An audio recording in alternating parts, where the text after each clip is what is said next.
Section 27 here in South Africa? Good morning.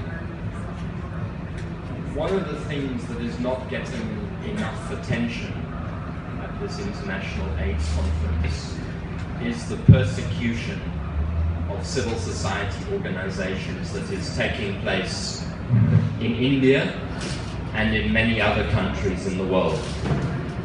We have come here to draw your attention to a particularly prominent and noble organization, the Lawyers Collective, an organization that has existed for 35 years in India working on human rights.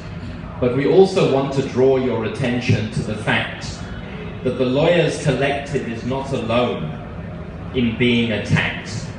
In fact, there are 15,000 civil society organizations in India that have come under some sort of governmental attack, some sort of restriction that is aimed at limiting their ability to fight for human rights, to demand accountability, and where necessary to challenge the government of India.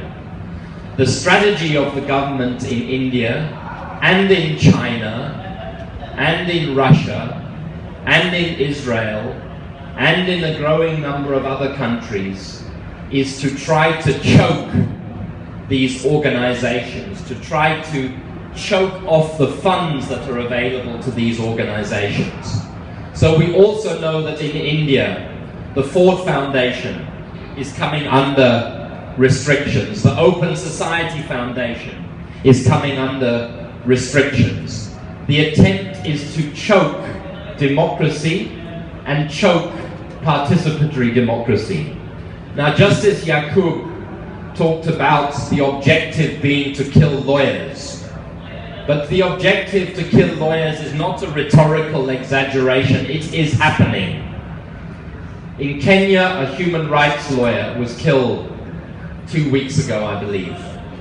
In China, to be a human rights lawyer on HIV or anything else is to put yourself in the way of rendition by the state, of imprisonment and of murder.